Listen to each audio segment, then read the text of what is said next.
a couple of years ago, I was digging through my mother's drawer, looking for things, and she had this little box full of little memories, photographs, drawings, things my brother and I did over the years. And inside was this little cutout of the same yellow envelope, and the drawing was of a little parrot in a cage. And it was really good for, I figured I did it 10 years old, right? And I went to my mom and I said, Mommy, when did I do this? And she said, oh, you did that when you were 3. My jaw hit the floor and I said, what? Really? No. I was like, I must have done this at 10. She said, no, right after you came home from Costa Rica with your grandmother. I guess you must have saw something and it's the vision stuck in your head and you put it down into paper and there you go. I remember sitting outside my apartment window and I would look out into the street and I would have this different sheets of paper and different color pencils, and I would look down and I would trace out the corner street. I would draw the trees, the building, the mailbox, the people walking down the street, the cars, and I'd do a day scene, afternoon scene, and a night scene, and I would stay there for like hours on end until, my mother started calling me, and I would come back and I would put everything away. And my parents later on at night would come out and they would dig things up and they would take piece by piece the ones that they were favorites and they would hide them. It was fun. In the beginning, they were very supportive, my family, but I think that in their mindset, it was just a hobby to keep me out of trouble, to keep me busy, kind of, get me off their backs for a lot of things, you know what I mean?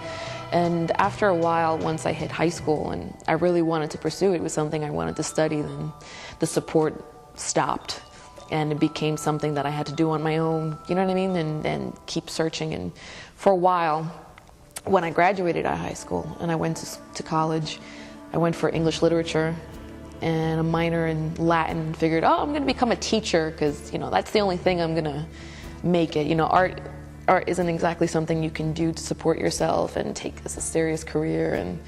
But no, I eventually 3 years into it, I said, I can't do this anymore.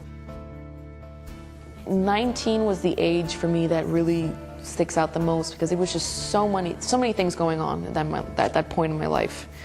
It was before I had my daughter. It was before I more or less rebelled against everything that my parents had taught me to be and expected me to be.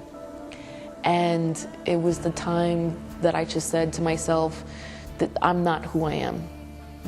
What this life that I'm living, these expectations that are given in front of me, this is not who I am.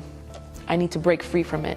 And that's when I just dove headfirst into my art, and I would spend every day for hours on end painting and painting and painting and drawing and sculpting, and for hours on end.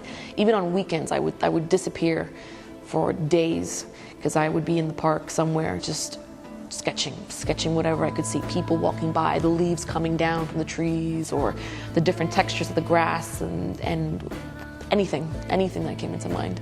That's when I realized this is who I am.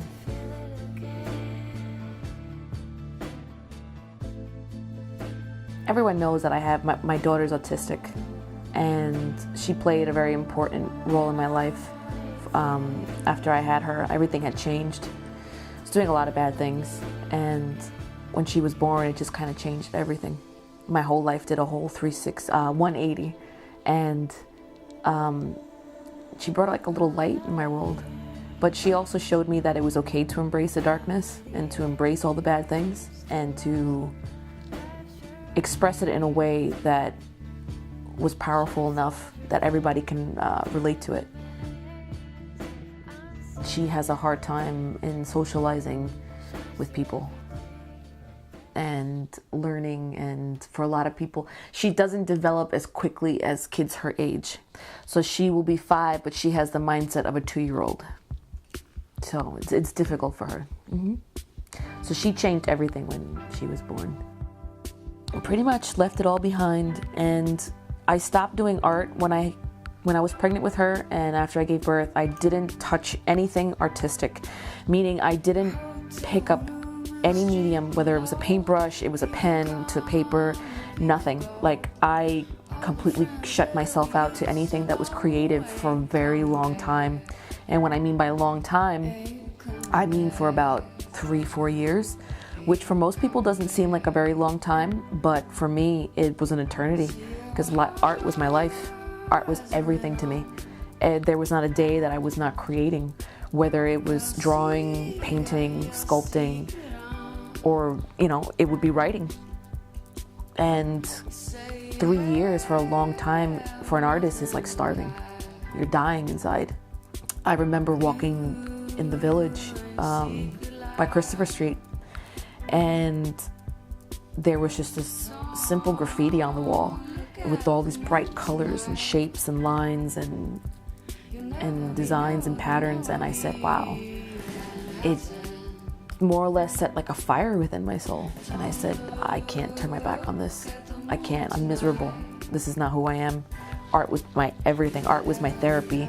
Art was my mother. It was my father. It was my blanket. It was my bandage. It was my drug. It was my lover. It was my fighter. It was everything to me. And I said, you know what? Fuck it. I'm gonna go home and I'm gonna pick up my sketchbook that's collecting dust in the corner somewhere in the back room, and took up a couple of 2B pencils that, you know, anybody has for school. And I took a mirror in front of me and I started doing my own portrait, and it just dawned to me right there. And then everything came together, and it was as if I picked up exactly where I left off, and nothing ever happened. And from that point on, it became a floodgate. Every single day, 2 to 5 sketches a day. Then it became painting, then it became sculpture, then it became poetry again, and my journal entries and short stories, and anything that creatively came into my mind. My imagination just kind of took over.